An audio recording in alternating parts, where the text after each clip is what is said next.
चूंकि उसका नाम राकेश किशोर है। क्या तुम्हारा बाप लगता वो? तुम्हारा ससुरा लगता वो कि तुम उस पे केस नहीं बुक करते? और कोई पोस्टर उठाता है तो 1300 लोगों पे केस बुक हो जाता है, 40 गिरफ्तार हो जाते। इंसाफ की जगह पर इस तरह की हरकत हो रही है और दिल्ली की पुलिस उसको गिरफ्तार भी नहीं करती। मुबारक हो तुम्हारी बहादुरी पर, मुबारक हो कि तुम खामोश बैठे हो। अरे अगर चीफ जस्टिस कंप्लेन नहीं करते तो तुम तो एक्शन ले सकते थे। सुप्रीम कोर्ट का फैसला आया कि मस्जिद तुम्हारी नहीं है। सुप्रीम कोर्ट का फैसला ट्रिपल तलाक के बारे में आया।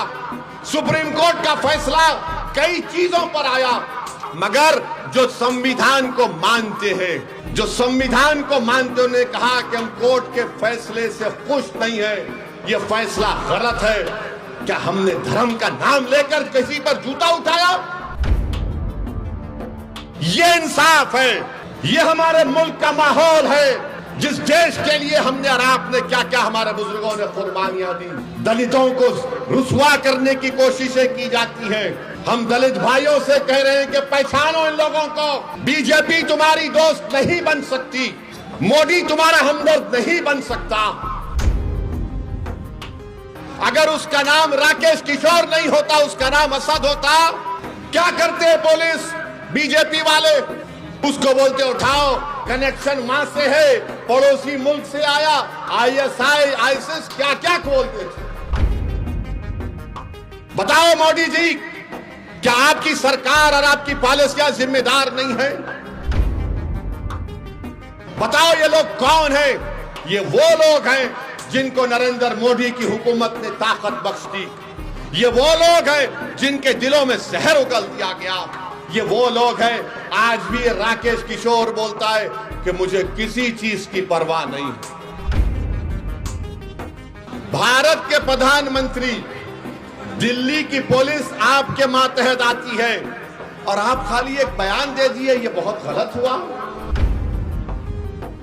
और मेरे अजीज दोस्तों और बुजुर्गों, सबसे शर्मनाक हरकत हमारे भारत के सुप्रीम कोर्ट में हुई कि एक शख्स जिसका नाम राकेश किशोर था, इसने चीफ जस्टिस के इजलास में कोर्ट नंबर 1 में चीफ जस्टिस के सामने जूता उतार कर फेंक दिया उसके कोर्ट में। इसका नाम क्या था? राकेश किशोर। हमारे भारत की सबसे बड़ी कोर्ट, सुप्रीम कोर्ट के जज जो है वो दूसरे दलित जज है। मैं हमारे दलित भाइयों को पैगाम देना चाह रहा हूं, हमारे अंबेडकरवादी आइडियोलॉजी को मानने वालों को पैगाम दे रहा हूं, जो बाबा साहेब अंबेडकर को मानते हैं उनको पैगाम दे रहा हूं, उन भारत के नागरिकों को जो संविधान को मानते हैं उनको पैगाम दे रहा हूं। ये तारीखी सरजमीन में खड़े होकर बोल रहा हूं, चीफ जस्टिस ऑफ इंडिया के कोर्ट में एक शख्स अपना जूता उठाकर चीफ जस्टिस के कोर्ट में फेंकता है। मेरे भाई आप बताइए क्या हो रहा है? और जब उस शख्स ने नारा क्या लगाया, सुप्रीम कोर्ट के चीफ जस्टिस के इजलास में नारा क्या लगाया कि सनातन धर्म का अपमान नहीं सहेगा हिंदुस्तान। उसने नारा लगाया और अपनी जेब से उसके कागज भी निकला, उसमें लिखा था कि सनातन धर्म का अपमान नहीं सहेगा हिंदुस्तान। हम मोदी से पूछना चाह रहे हैं, मोहन भगवत से पूछना चाह रहे हैं, नीतीश कुमार से पूछना चाह रहे हैं, बताओ इस शख्स में इतनी हिम्मत कैसा आई कि वो सुप्रीम कोर्ट के चीफ जस्टिस के इजलास में जाकर जूता उठाकर भारत के दूसरे दलित चीफ जस्टिस ऑफ इंडिया की तरफ फेंके।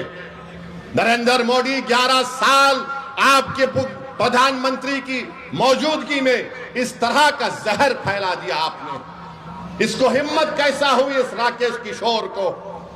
इसको ताकत कहां से मिली? इसने क्यों लिखा ये कि सनातन धर्म का अपमान नहीं सहेगा हिंदुस्तान? बताओ मोदी जी, क्या आपकी सरकार और आपकी पॉलिसियां जिम्मेदार नहीं है?